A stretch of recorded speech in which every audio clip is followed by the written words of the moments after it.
All right.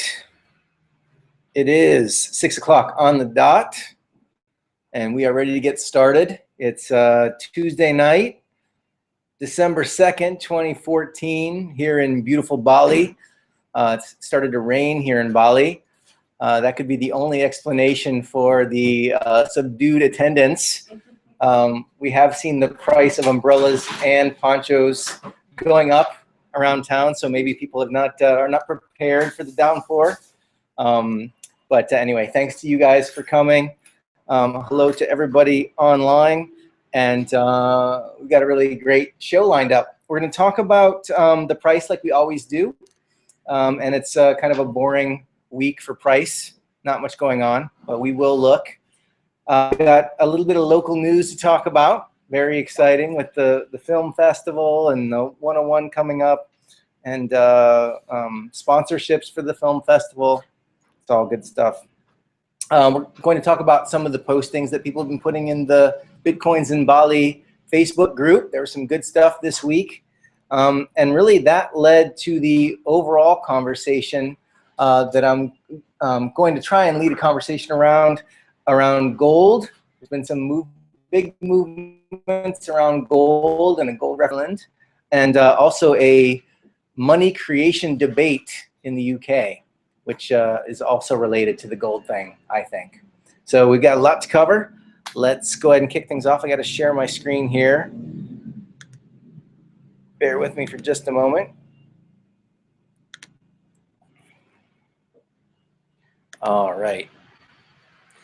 So here we see the Bitcoins in Bali Facebook group. For those of you who aren't initiated, this is where we have our conversation week over week. When we're not together in person, we are posting things here to the Facebook group, and then we get together on Tuesday nights in person here at Hubud Co-working Space and talk about it. So hopefully you guys will participate in the Facebook group, join us in person, and we'll talk about all the news of the day with Bitcoin.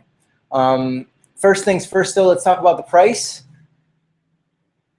$385.14 is the current price for one Bitcoin, the global average. Last week, I think we're just over, I think, 390, so we're down about 3%. Kind of boring when it comes to price. You can see we over the last 24 hours even, it's very little movement. Look at the market cap here. All Bitcoins in existence are worth $5,211,000,000. And Bitcoin, when ranked against the 190 other currencies around the world, is ranked 99th. We're right between Malta and Yemen. I think we've been hanging out with Malta and Yemen for quite some time now. You can see that if you look at the overall market cap over time, we peaked back here around November, December of last year, and we've been on this giant trailing pennant pattern ever since. You might want to move it a little bit to the right there, because it seems here, this? Another one. Other side to the right. Move this side. Oh, this side to the right. Oh, you want to see that little tail piece? This is what's been going on for like the last, basically, the last year, since we got started with Bitcoins in Bali right here around February, March. We've just seen this thing bumping up and down over the course of that time. Nothing as exciting as this big thing here. But that'll happen. It'll either go down to zero, or this will happen again, both of which will be very exciting. So hang on to your hats. That didn't happen this week. Yes, hang on to your hats and your Bitcoins. Good point, JP.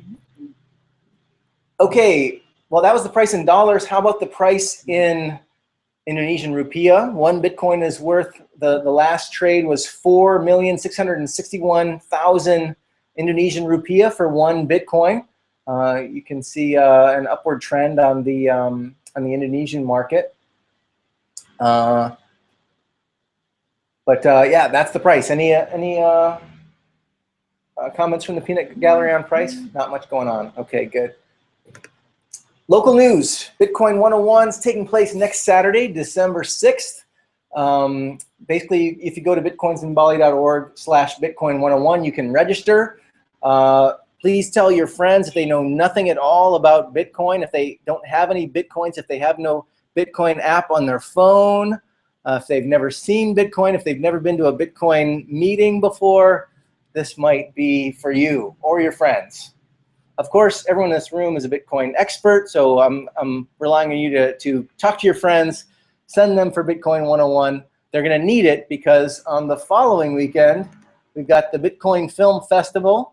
And thanks to some good help from Marcus, we've finalized the schedule.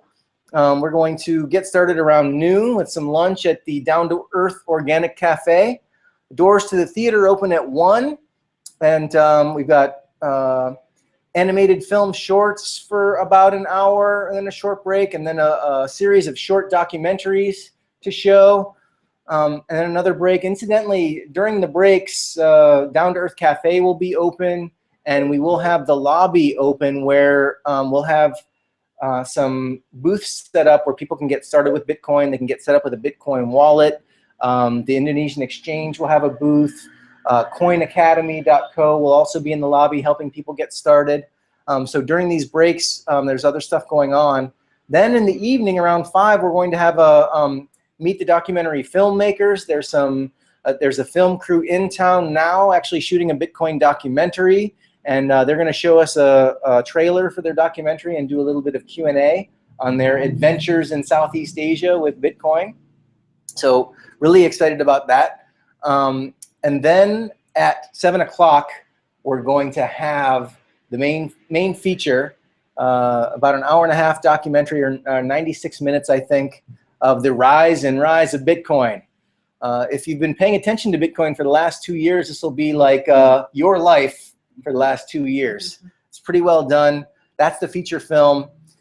Afterward, because the theater needs to close, we're going to do the after party at the Delicious Onion. So the Delicious Onion will be hosting the BitFilm After Hours movies. We're going to go over to the Delicious Onion. They'll have a screen over there where we show I think there might be some adult content or at least some R-rated stuff. I'm not sure. Did you take a look at it, Marcus? No, I just assumed by the title.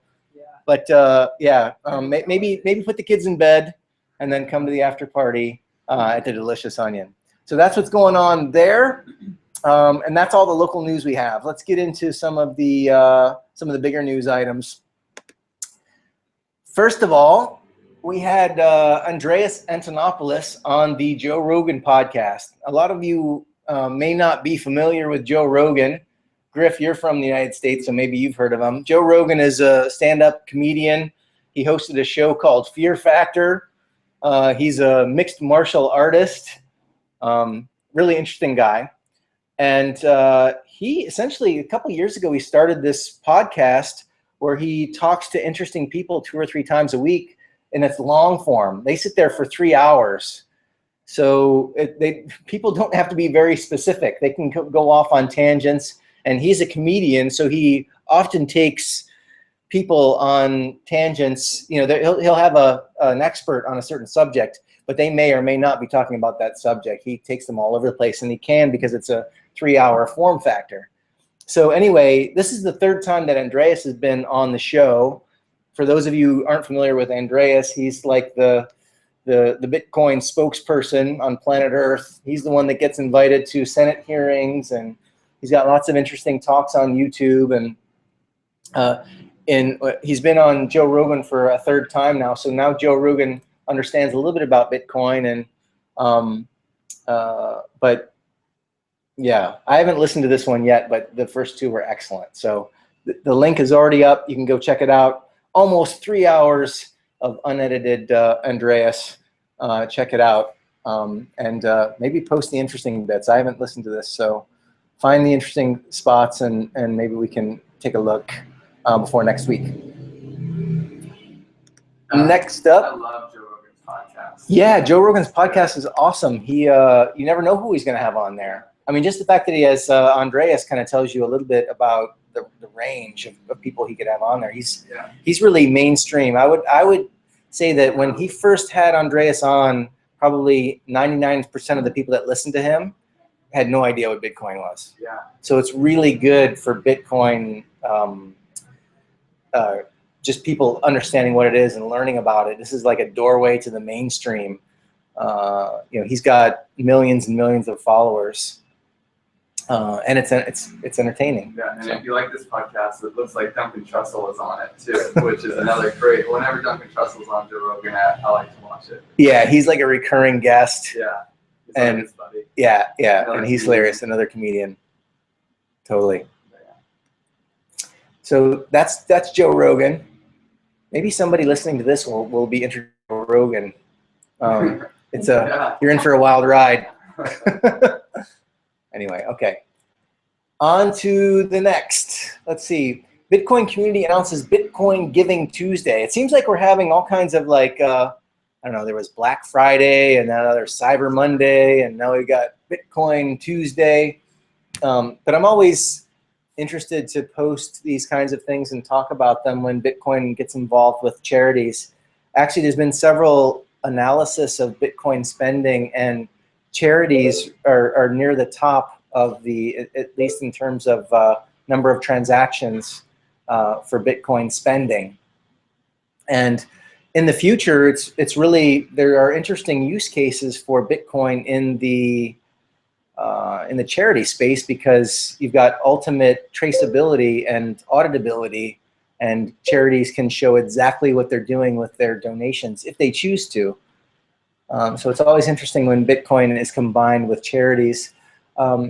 This one is backed by some of the big players in the space, BitPay, who else? The American Red Cross. You can go to this Bitcoin Giving Tuesday to see the others. And also our friends from ChangeTip are involved in this effort. They've made it easy for people to send tips for the Tipping Tuesday or Bitcoin Giving Tuesday initiative. So I think it's a really cool thing. Check that out and take a look at what ChangeTip is doing there. It's all good stuff. Next item. And this is for all the folks in Australia. You know, whenever I meet people from Australia who show up at the Bitcoin meetings, the first thing they say is, you know, there's so many rules in Australia. It's just getting worse and worse in Australia. And I really can't comment on it. I've never been to Australia. I don't know how it compares to the United States. We've got a lot of rules in the United States too. But in this case, it's kind of interesting because MasterCard rails against Bitcoin's anonymity, but they're doing so in Australia. They've asked, they've submitted a regulatory body in Australia to take a look at Bitcoin, make sure people aren't spending Bitcoins on terrorism, and Bitcoin should be subject to all the same regulations that MasterCard is subject to. And, you know, actually, if I take an objective standpoint, you know, I'm generally anti-regulation, anti-rules, but I suppose you know a case could be made that you don't want money flowing to people that are going to do harm to people. The vast minority of people and expenditures on planet Earth, and to regulate something like Bitcoin will change it fundamentally because of the cost it takes to regulate something. We talked to the ChangeTip folks last week, and one of the questions I asked them was, do you need a money transmitter's license to do business with just tipping? Like you're just tipping people $2 or $3 or maybe even less. Certainly no more than $20 or $25. Do you still need that license? And the answer was yes. And then my next question was, does it really cost hundreds of thousands of dollars to get these licenses? And they said yes. And so regulation has a cost. Right now, Bitcoin, it only costs like 3 or 4 cents to send Bitcoins to any place on the planet. And if there is this kind of regulation, if the regulatory burden is similar to MasterCard, then that will no longer be the case.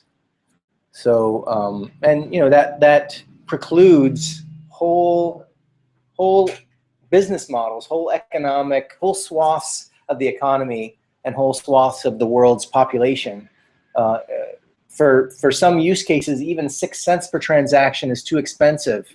And you've got things like Dogecoin coming in and with an alternative to expensive 6-cent transactions. So if regulatory bodies get involved, well, it'll just change the face of Bitcoin. I would argue that, you know, if a geography like Australia makes it, creates regulatory hurdles for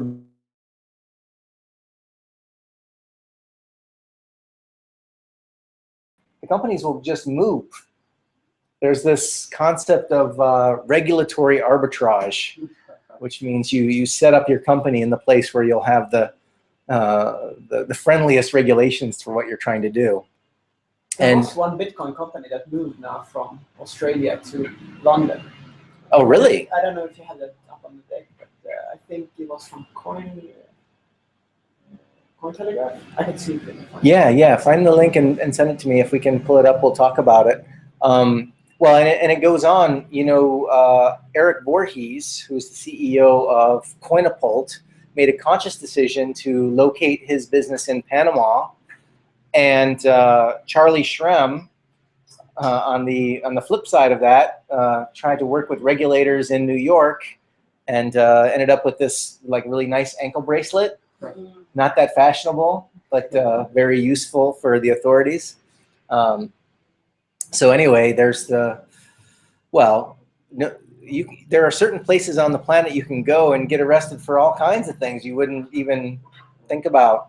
You know, if you're homosexual in some places, that's enough to land you in jail. So it really is. I don't know. Sometimes anonymity is a good thing, but according to MasterCard, it's not.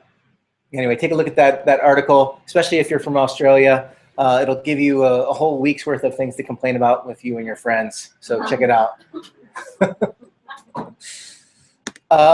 Okay, now we're getting into some of the postings that arrived on the board. I believe Teddy put this one up, and this is an interesting article from this guy Joel Monegro, who works for Union Squares Ventures, which is a big venture capital company in Silicon Valley. And you know, he talks a little bit about why it's so cool to be a venture capitalist. You get to see all these ideas, all these Bitcoin companies are coming to them and pitching their ideas, and so you start to get a view of what is coming down the future. You see what entrepreneurs are building for the future, and you start to get an idea of what's coming down the pike. And this guy was, you know, he talks a little bit about what that's like, and then he's going to talk in this post and the next few posts about this blockchain application stack, which is a really interesting concept. The concept of an application stack, for those of you who aren't software developers, there's a concept of separation of concerns. So you develop your applications in layers, and these are the different layers of a software application, and you separate them. You have this concept of the separation of concerns, so that you kind of create walls between the different layers so that you can change the layers without changing all of the layers that depend on the layers below, right? So this is classic software architecture, but applied or applying the new decentralized technology onto that concept. So it's, and he's doing this based on all of the pitches he's getting as a venture capitalist or a technologist involved in venture capital funding. And what you have here is, this is a stack where you've got the blockchain, which in a normal application might be the database. And then you've got the overlay network, which would otherwise be the network that we use, the protocols, the APIs, and then the actual applications or the presentation layer that sits on top. And these different layers are the logical breaks between those functions in the application itself. And the main point that he's making that I think is really interesting is today, all of this from here down is all centralized. So Facebook, Uber, eBay, PayPal, all of those applications have stuff in the stack here that is centralized. And with blockchain technology and the technology that Bitcoin is popularizing now, the first application is money, but later it's going to be decentralized everything, right? Decentralization is the mega trend of our time. And right now we're really paying attention to money and banking being decentralized, but other things are also being decentralized. And these layers in the stack are being built in a decentralized fashion, right? All the way down to the database. The blockchain is the database, and it's a decentralized database. And that's a new concept. That's a shared database that you know is accurate, and everybody is contributing to the information in that database. Like people you don't trust are contributing to the information in that database, yet you're sharing the data and using it. That's a powerful concept that is only a few years old. I mean, it's only as old as Bitcoin, and most people don't even understand it.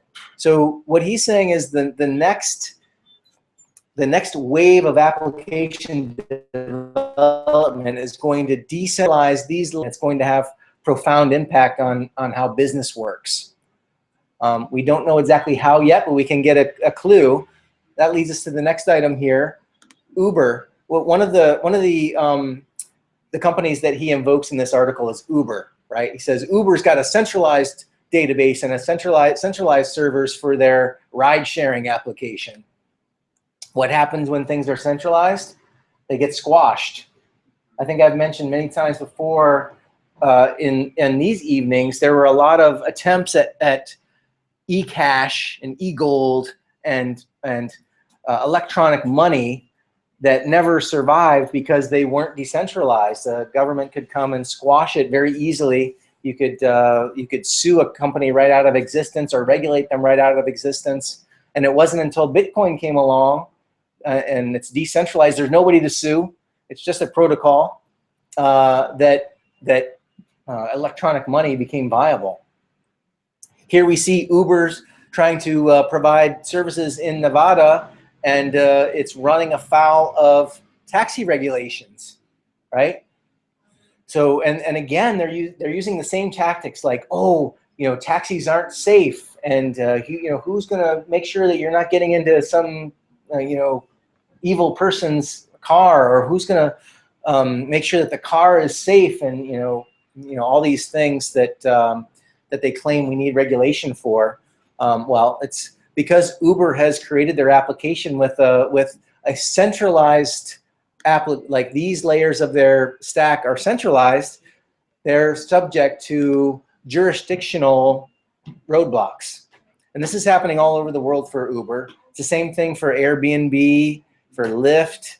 All these companies are bumping into these local restrictions where these local jurisdictions have their monopolies, and it causes a problem for the business model. So again, back here, this is the business model of the future. These are the applications of the future. Decentralized ride sharing, decentralized marketplaces. That's what we're going to see. Decentralized voting. Yes, decentralized voting, yes.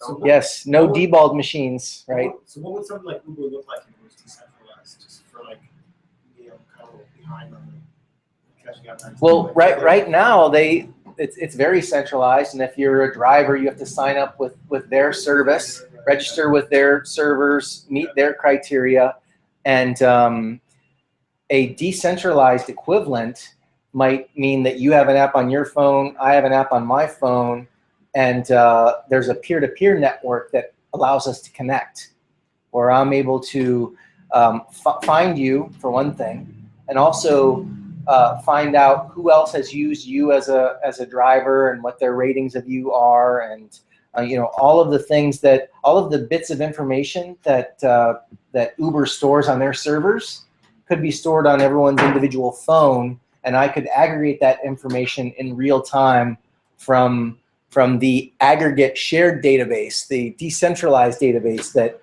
everybody is updating, but nobody trusts one another. But they can also prohibit taking part in this decentralized application. For example, if they catch you that you're a driver Yeah, taking guests, they can also. but they can't really make it. I mean, it's like it's illegal to download movies, but you could definitely get the app on your phone. You can get the Right. app on your phone, but if you offer services like taxi services in Nevada, you risk being you risk. You get pulled over and get a ticket. This will not solve this decentralization will not solve the.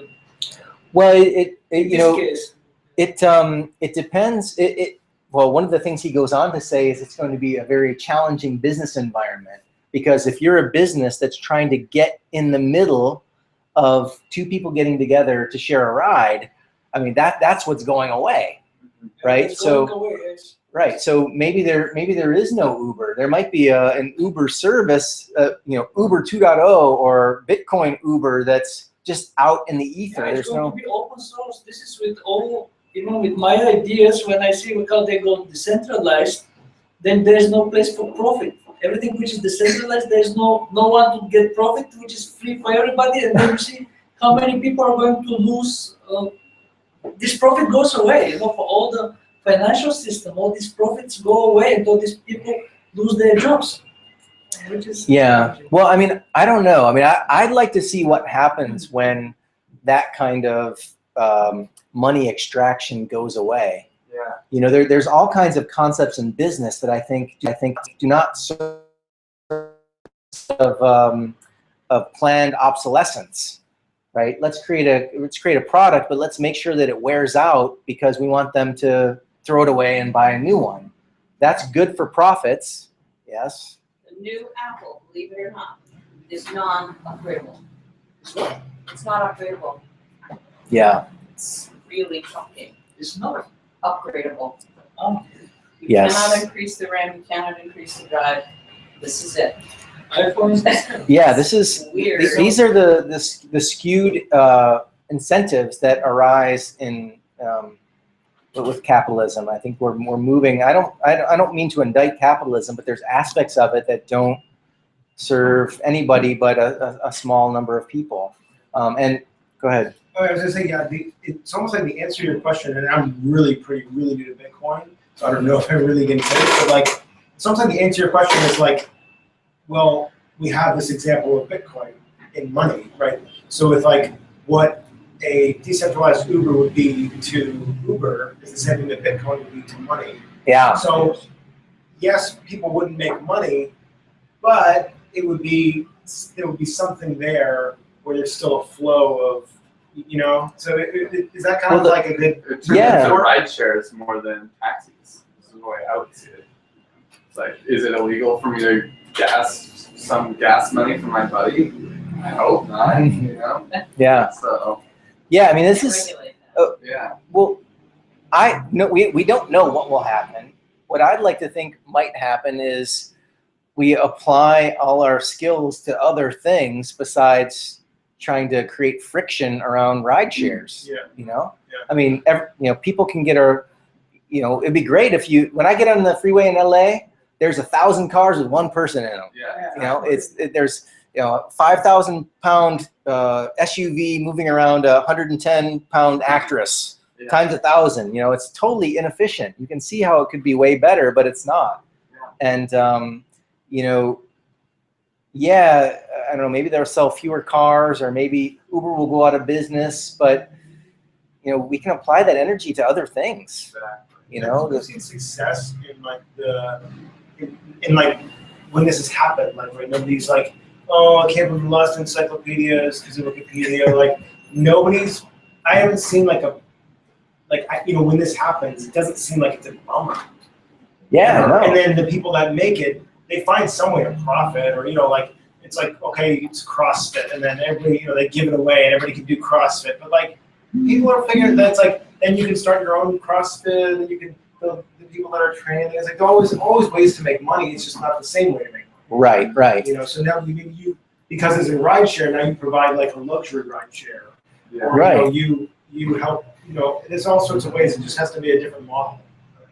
Yeah, I couldn't agree more. With software, I come from a software background, and Bill Gates, he'd make some software and sell it, and it's you can't have a copy of it. You got to buy a copy, and that was the old model of making money with software. And then comes Linux, right? A total functional replacement for Windows that's free. Right, and so how do you then make money if it's all free? And Red Hat comes along and says, well, we're not selling the software. We give you the software, but if you have any problems, we're going to sell you the 800 number.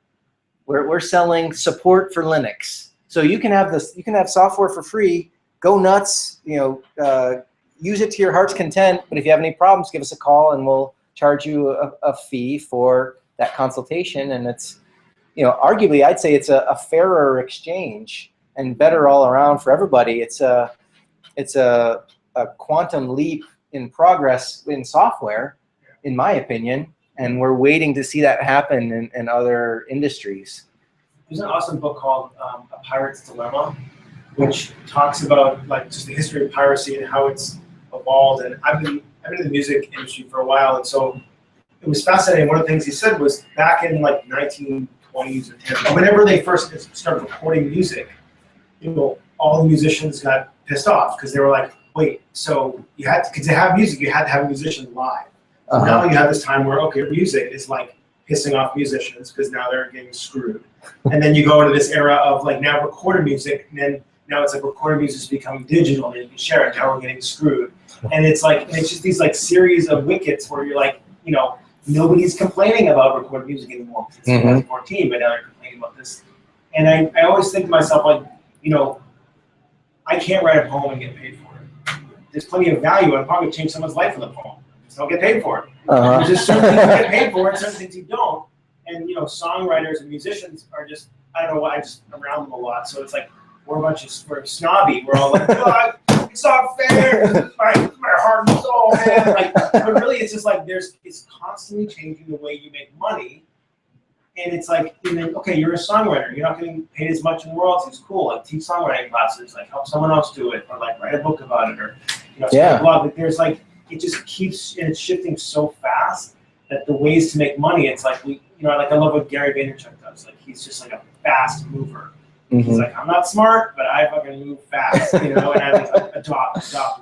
Yeah. So it's it's just changing super fucking fast. And things are changing, and there's going to be no stopping the change.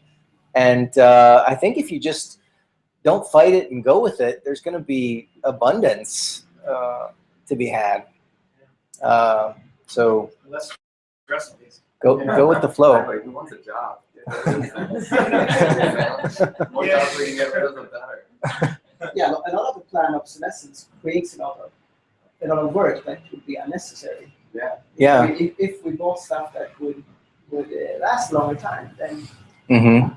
But they've been doing this for time immemorial. We're sitting here in Indonesia, and the Dutch East India Company came here for spices back in the 1600s, 1700s, and they actually destroyed whole islands worth of spice in order to create a false scarcity for the spice in order to keep the price up. So people have, Same in the States with the tea. The original revolution over tea, that was the same kind of corporate protections. Yeah. So this is the lessons that humanity is learning. We're learning these things together. One of these days, maybe we'll get it. But things are changing more and more quickly, and I think people are getting used to it. But after they're getting beaten over the head with it. Yeah, no choice. The dogs may bark, but the caravan moves on. So anyway. So where were we? We were talking about Uber. Uber's being disintermediated, and Uber's pretty recent phenomenon. I remember thinking, yeah, cool, no more taxis. Uber's awesome, and here it is a couple years later, and they're stumbling. What's after Uber? This is lezoos.org. It's the decentralized Uber. Right? It talks about the internet being decentralized, traffic kind of emerging properties, and here's Lazoo's, this collaborative transportation, decentralized Uber app. They don't call it Uber app, but this is what's coming. So check out Lazoo's. I haven't used it, can't endorse it. This is pretty cool. They're only available on Android. I like that a little bit. But it's just as a concept, I think it's worth noting. Pretty cool. All right. Do you imagine that they had kind of the same conversation that was happening here and was like, so this is going away. Like, what do we, why don't we step up and kind of provide the next thing, in a sense? Yeah. Well, we started this conversation with this guy talking about being a venture capitalist and seeing like all the things that are coming across his desk, all the business ideas that are going to come to market in the next 6 to 18 months. This is what they're talking about. They're talking about decentralizing the whole bottom half of the application stack. It's wild that that's circulating and being backed by venture capital in Silicon Valley. I mean, really, this is revolutionary. It is. Usually as a venture capitalist, you put your money in something centralized so you could be assured of seeing it come back. Right. So it's very curious. There's got to be a mind shift occurring. Well, and these guys to back it. a lot of these venture capitalists, though, they're stuck in old models as well. I don't think they're immune to this.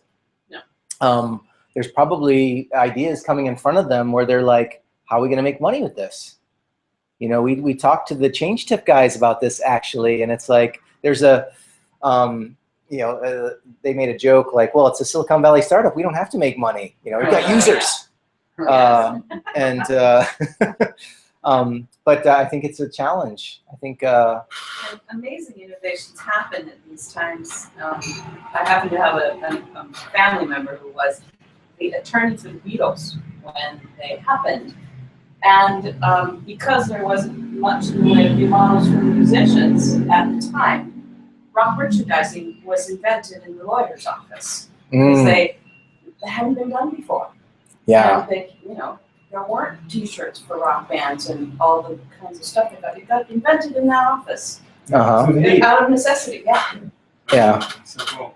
And the kinds of different shows and the creativity and the way people are presenting music today, it's like off the charts. Yeah. Just the music videos have gotten insanely more creative in the last 10 years than they ever have been. Because there's, it's a market for me, you can share it, and it's like, it's just. And you can go to 35 million or more. Yeah, and that's got a profound effect. And how we're doing everything is, it's so cool. This is the power of decentralization, like empowering the edges of the network. The musician who has, enough computing power on his laptop and, a handheld camera. It would have cost him $10,000 a few years ago. Now he's got it all at his fingertips, and the only thing that stops him is his own creativity.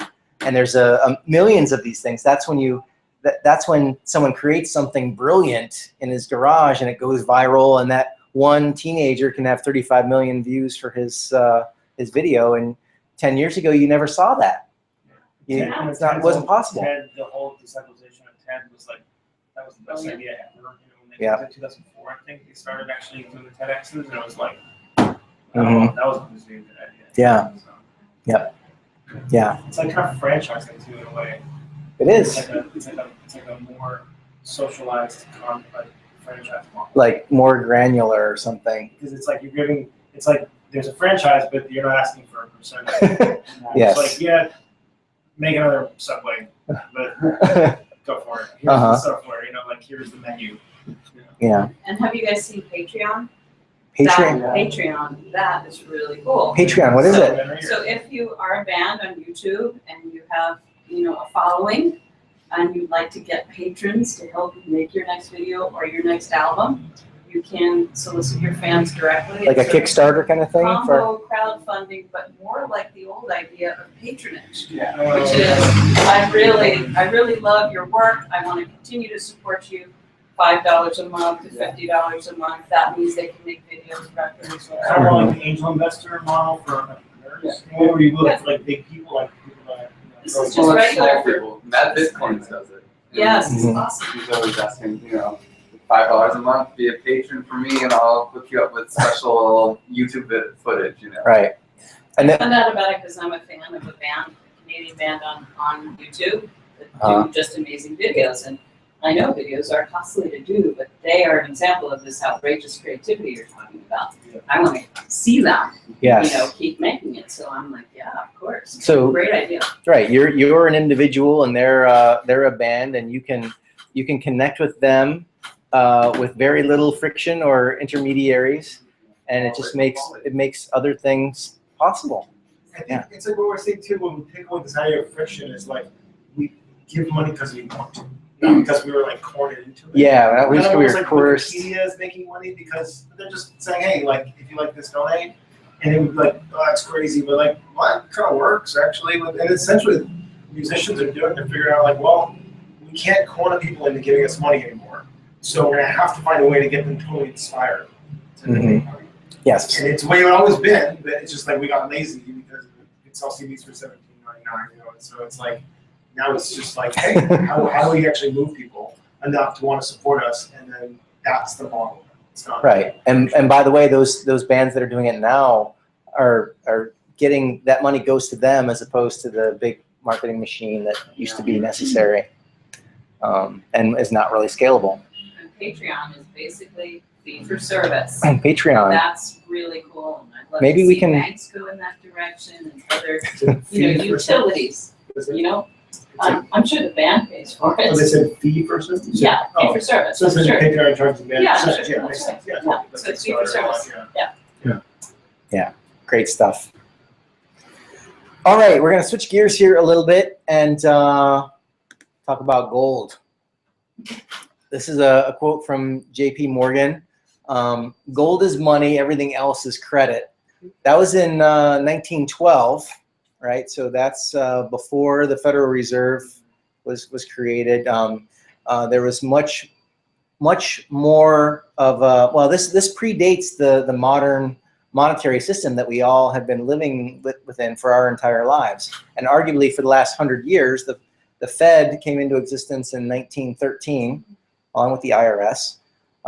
Sorry to be US focused, but this does affect the entire planet.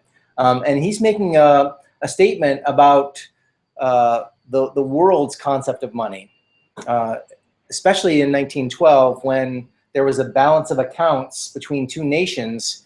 You know, they didn't trade dollars for euros, they traded gold, right? We don't need your euros or your French francs or you know, your European currency. We want gold, and that's how we settle our balance of accounts.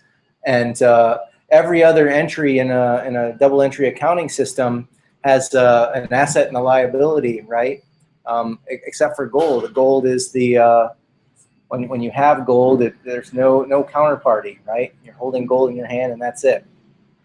So this is an oft-cited quote from J.P. Morgan. But fast forward to 1936, and you've got John Maynard Keynes, right? In truth, the gold standard is already a barbarous relic. You get this quote, barbarous relic, because modern economics and modern monetary theory suggests that you need to control the money supply in order to create the greatest good for society. And John Maynard Keynes, or Keynesian economics, advocates for monetary policy that's at the discretion of central banks, right? They should have the ability to print money when they need to in order to spur the economy, right? So that's actually just a few years later. The J.P. Morgan was 1912. This is 1936, and the prevailing opinion of gold has totally switched, right? And arguably, we're still living in this era, but the pendulum might be swinging back. And that's there's a few news items that kind of point to that. The Swiss people had a referendum on the 30th of November, which asks their citizens, basically someone was suggesting that the Swiss should have 20% of their money in actual gold. So the nation's wealth should be represented in gold 20%. That was the referendum, but it did fail by quite a wide margin, 77% to 23%, in basically downvoting that referendum. So it didn't pass, but it's interesting that they were even considering it in the first place. Kind of like it was interesting that Scotland was thinking about leaving the UK. It's like, yeah, it didn't pass, but why are these things hitting the collective consciousness? Why are people wanting to do this? And I think it's illustrative of the overall world opinion of gold and what it means. Last week we talked about how the Dutch repatriated, I think, I don't know, was it 120 tons of gold or something from New York? You know, went through the expense of shipping that gold, that physical gold, from New York back to the Netherlands. And now we've got the Swiss basically asking their government to repatriate gold. I think it's a repudiation of the global monetary system as it exists today. It's saying we don't trust all of these derivatives and credit default swaps and all of these fictional financial instruments that we don't understand. Like, just give me a pile of gold that I can look at. Like, enough with the paper and the contracts and all that jazz. Like, you can't double spend an ounce of gold. It's physical, it's real. You can't duplicate it. Let's get back to basics. And in the wake of this referendum, there's been just this cacophony of people, screaming, "Oh, gold! What are you doing? Gold caused the Great Depression, and gold's a barbarous relic. Don't you know Keynesian economics? We can't give up that lever of power, the ability to print money that we have, because if we do that, the terrorists win." It's basically hyperbole, but it's the prevailing thought pattern. You got U.S. News and World Report calling it the Swiss gold rush, and calling it a right-wing conspiracy, and like associating this gold standard movement with anti-immigrant messages. And then you have Forbes here that's talking about just talking about how it's a bad idea, the gold standard. It's like, there's definitely rallying the troops on the other side of this movement to get back to basics, and throwing out all kinds of jargon and, in my opinion, jargon and fear, uncertainty, and doubt around moving back to something more simple. I've never lived in Switzerland, but I did get that sense when I was there, and that I said like a few weeks that it's like they're like all about quality of life, and like preserving that and making sure that they're not like, because it seems like that's kind of like they're rich French people, Italian, German, like, oh, just going to go there. And it's like a little like, okay, so we have the money to do certain things, like buy lots of insurance and all those sort of things. So we're just going to kind of make sure that totally makes sense, and they would go for the gold like that. Yeah, well, they still, even without this referendum, they still have the highest per capita gold holdings in the world. They're the third largest gold holders in the world. There's the United States, Germany, and then Switzerland is next. And currently, India and China are trying to build up their gold reserves because, well, the only alternative to gold as an international monetary standard is the dollar. And we've talked many times about what's going on with the dollar. Since 2008, we've quadrupled the supply of dollars. It's no longer an accounting mechanism with integrity, and so arguably these political entities around the world are going, okay, well, something's going to happen soon, so let's make sure we have Plan B ready. And the Swiss are very conservative; they have been for hundreds of years. So maybe they were saying, "Hey, no, we don't want the banks to have gold, but they're going to fail if we fail." Well, it's interesting. They have arguably Switzerland is the most direct democracy in the world, and they have a protocol for referendums. And if you get enough people to go through this, they've got a procedure, but it's not that difficult to get something in front of the people to vote on. And yeah, it's interesting that when that's the case, these are the kinds of things that bubble to the surface. So why is there all these people saying, kind of poo-pooing the gold standard? It's because if you're no longer doing fractional reserve banking with gold, then you don't have the ability to do things like this. Big banks busted for massively manipulating foreign exchange, precious metals, and every other market. There was a study done recently, Bank of America, less than 10% of their profits are due to traditional bank lending. The thing that you think banks do, Bank of America only makes 10% of their money doing that. The rest is in all kinds of speculating and money movement and financial instruments, hedging, and big over-the-counter insurance policies, things like reinsurance through AIE. All of these things. There's this. There's just a lot of things going on that are very hard to understand, and these huge banks are it's how they operate these days. It's what caused the financial collapse in 2008. Many of the same circumstances are still in place.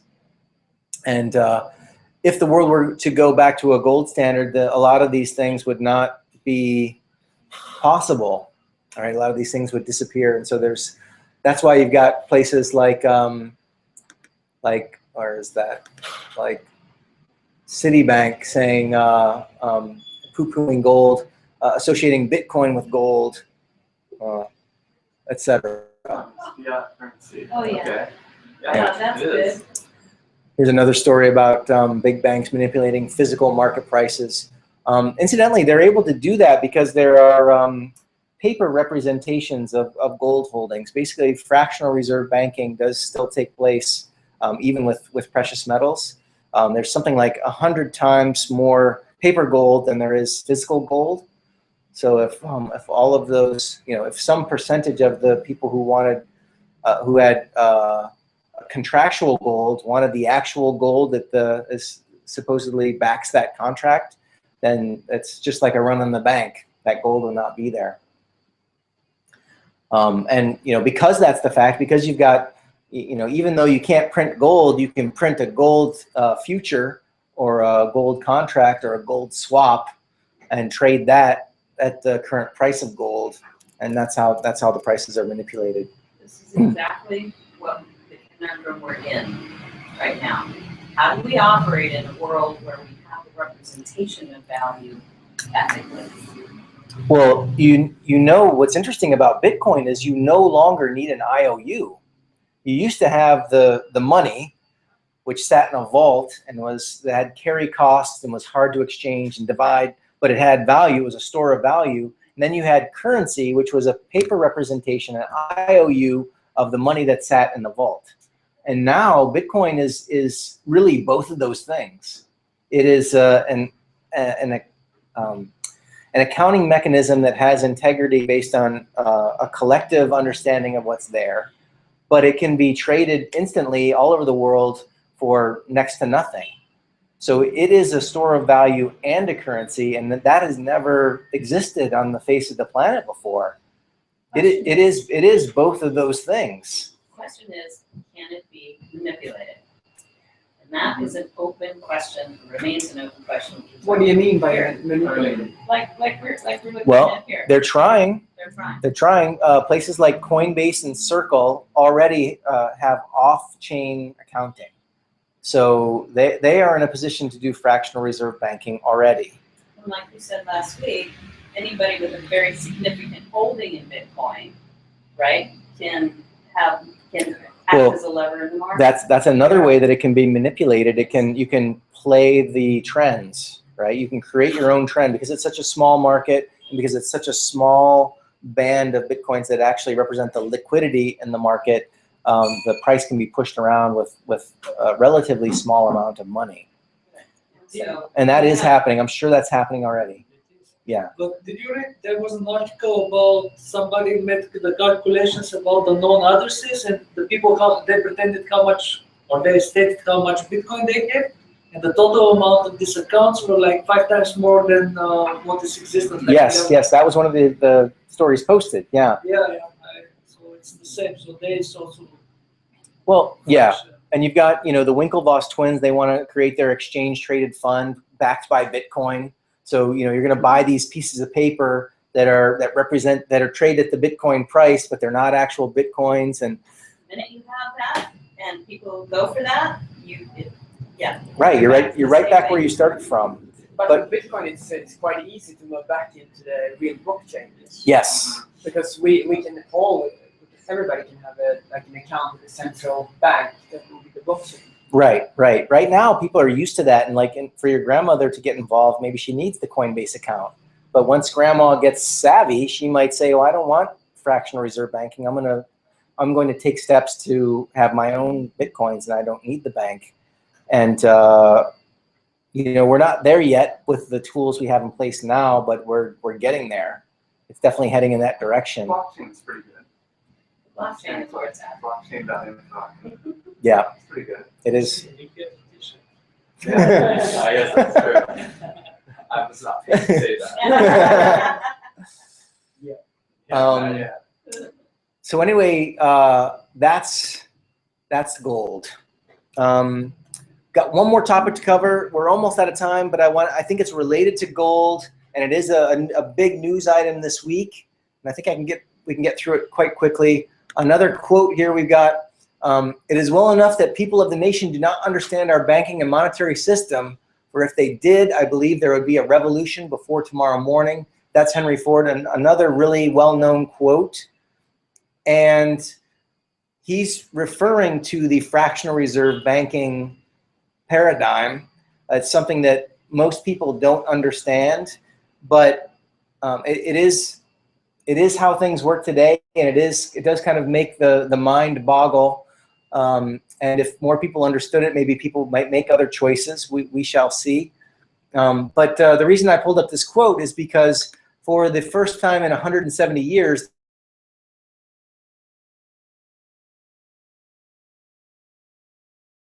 yes, we're being overrun by bugs here in the room. Obviously, they're Bitcoin. They want to learn about Bitcoin. Anyway, this is really interesting news, and really a good, fair treatment of money creation and how it fits in society. You can watch this debate on television, but as you can see, It's really popular. yes, not that many ministers participating in the debate. At least in the beginning. I don't know what it looks like later, but I definitely did. I pulled up this frame so we could see that we're not out of the woods yet. Yeah, that maybe this is why they haven't debated it in 170 years. Not that much interest, but there's 8,000 people watched it on. That's still nobody, basically nobody. Yeah. But I listened to a chunk of this, and if people were to watch this, they would get an understanding of how the money system works. And because it's the UK Parliament talking about it and not some fringe website, maybe the message can get through. Sometimes when you talk to people about gold, they think, oh, you're a gold bug or you're this conspiracy theorist. You talk about money creation and they're like, oh, that's not how it works, or they think they know how the banking system works, and when you tell them a little bit about it, you get some sidelong glances, and oftentimes the websites you point to, they're a little fringy. It's not the New York Times or Forbes or news outlets that people are used to paying attention to. Now we've got the UK Parliament, and they do talk about it quite frankly. That you've only got 10% reserves in the bank, and 90% of it is created out of thin air. When someone walks into the bank and gets a home loan, they're just updating a ledger. They're saying, okay, now you owe us $100,000, when they don't really have the $100,000. They've only got 10% of that. But if you don't pay that mortgage next month, they come and claim the house. The house is theirs, even though they didn't have the money in the first place. So that awareness alone, I think, is well, hopefully more than 8 ministers and more than 8,000 people will pay attention. Who knows? But in this day and age, at least it's available for people to see. So incidentally, last week I showed you how David Cameron is talking about red lights are flashing on the global economy. You know, the Swiss people are asking for their gold back. The Dutch are repatriating their gold. David Cameron, the whole point of this article is, you know, the UK is going to weather the storm when the shit hits the fan, when the euro fails or when the dollar fails. We're going to be fine because we're going to tackle the problems in a fundamental way. This was last week, and now this week the UK Parliament is talking about currency creation. I think we are getting back to basics. It feels like there's some awareness going on. I mean, maybe it's just because of the things I'm paying attention to, but you know, before I was paying attention to places like Zero Hedge, and now I'm paying attention to the UK Parliament and David Cameron. So it's a bit of a different conversation going on. So check that out. As an example of the more fringy, this is something that's been online for about a year. Talks about the same thing that they're debating here in the Parliament, right? They're debating money creation. This is a little video about how money is created in the United States, but it's the same thing: fractional reserve banking and central banking control of the money supply. This is a very good video that explains it quite well. If you want to understand how the money system works, you can watch this. It's exactly what they're debating here, but predates it by a year. But you've got almost 3 million views on this video, so maybe even some of those guys from Parliament watched it. So anyway, that's all the material I've got. Any questions or comments on gold or money creation? That's the two things that I wanted to kind of highlight. Those are the two kind of big news items of the week, in my opinion. And I think it's all good news for Bitcoin and for people who are paying attention. Yeah. Well, how was the change tips, guys? Time here. Oh, it was great. They're not all gone yet. The CEO flew back because I think there's going to be some big announcements if they will hit. They did hit. Did the announcements hit? It should be today, but I don't Yeah. know what time is the American. Okay. It's too early. Anyway, he flew back so that he could be in San Francisco when those announcements were made. But it was great just having them. You know, we had spent some time with them, and they told us some Silicon Valley stories and, you know, just what it's like in the Bitcoin world. One of the most interesting questions that I had for him was, you know, what's the prognosis for Bitcoin? Is Bitcoin going to succeed, or is it going to be the next Bitcoin? And he had a really interesting response. You know, he said that, you know, Bitcoin's not perfect, but all of the development, all of the venture capital, and all of the infrastructure is being built up around Bitcoin. And part of what Bitcoin is the network effect, right? And he drew the analogy of Facebook. Like, Facebook is Facebook because it's got users, right? And Google came along and created Google Plus, and Google's got some of the best engineers and software developers on the planet, and they built something probably just as good, if not better, than Facebook. But, you know, you don't need 2 railroads to the same place. And there's so many business ideas hitting Silicon Valley and venture capital that solve the problems that Bitcoin knows it has, like scalability problems. And you know, so there's sidechain companies, for example, solving that problem, scalability problems. And so it could, his opinion is that, yeah, it's Bitcoin. And his argument made sense to me. And I would love for that to be the case. It just makes things more simple. Yeah. And not to say that there isn't room for other coins in more niche areas. And you know, the blockchain will be used for all kinds of things, other currencies or tokens or who knows what. But it's quite possible that Bitcoin could be the reserve currency that our children know during their lifetime, which would be really an exciting thing. So, but it was great having the Change Tip guys here. It's cool that they ended up in Bali. I think it says a lot about what we've got going on here in Bali. There's a hub of activity here around Bitcoin. It's becoming more and more Bitcoin friendly, and I'm just thrilled that that's the case. And I hope more and more people come and spend time doing stuff with Bitcoin in Bali. I hope that happens. So anyway, all right, guys, we're out of time. Thanks for coming tonight, and we'll see you next week. Yeah, thanks, All right, Gary. guys.